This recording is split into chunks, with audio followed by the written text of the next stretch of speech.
something you can bet on me doing almost every morning, and I'm sure it's the same for you too. How many of you had a cup of coffee this morning? I know I do. I like my coffee black, but lots of people take it with cream or sugar. People stop at their local Starbucks and get a latte or a mocha. We all have our favorite coffee drink, I think. It's a little frappuccino, which is very unpopular, but what about you? But how many of you know where that coffee came from? Or where it grew, or who grew it? Or how long it's been around?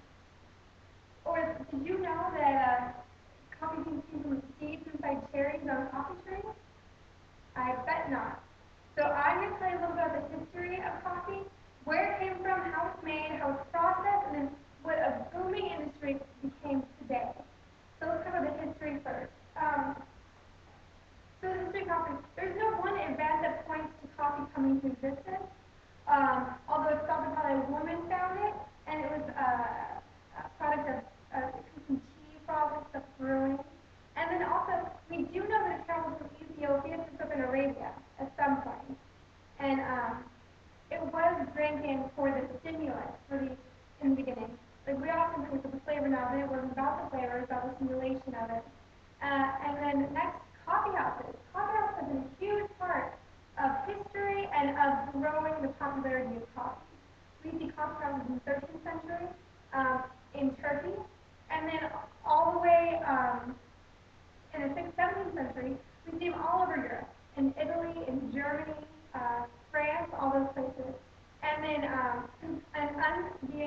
Viennese wit once said the coffee house is the perfect place for someone who wants to be alone but needs people to do it. So that was a good little example. And then also, leaders would often try and shut down coffee houses because they're places of thought and intelligence who were thinking about politics and new ideas are being created. So that's really interesting. Next, about how where it's grown. It's usually grown on the coffee belt, which is 25 degrees north latitude, to south of the equator. Usually about 70 degrees. Food has been changed drastically.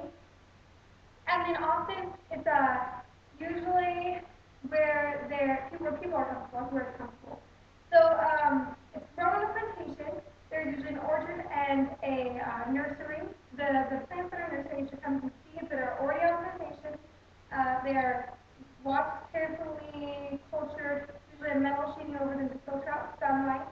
And then also, it's a very growing process, about 3 years for a plant to start producing fruit, and in some cases up to 7 years before they produce fruit. Um, and then finally, the most delicate process when the plants from the nursery are moved to the orchard. So then they're going to be harvested, and they're harvested when they're the ripest they are, which is the dark red. And then from then they're going to be processed, and the fruit is scraped off of the seed in a machine, and then they're set in a holding tank for a few days with cold water. And then after that, we're going to go to the drying. And when it's dried, it's spread out on a concrete pad, usually raked out, and set in the sun for 5 to 7 days. Some places have drum dryers, but most likely they're going to be set out on this patio. So then they're going to be a mill where the outer shell, the last outer shell, is going to be rubbed and scraped off of the seed. And after that, they're sorted by density, size, and color. And then from there, they go to the roaster. And the roasting is usually after expiration, and it's really where the flavor is determined. And so that's how it gets from the plant to something that could possibly go in your coffee cup. And who puts that in your coffee cup but businesses? So first there comes the exporter. And the exporter, he takes the coffee from the farmer, he buys it, he's usually a middleman. Lots of farmers don't like him, they resent him because of his large credit. So he can buy when the market is low and sell high. And there goes the importers. Importers are often, they used to buy in large quantities of one kind, but now they usually, and they would sell all of that one kind to one roaster. Now, they often sell maybe just one bag to a small roasting company, and they're usually known as distributors more because they house different kinds of beans for roasters when they need them, because roasters are buying for smaller quantities. And so then the importer, that's the importer.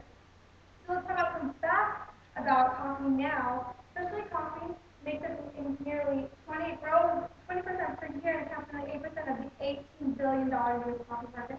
And then 50% of the population, equivalent to 150 million Americans drink espresso, cappuccino, latte, or iced coffee. That's a large, large amount of population.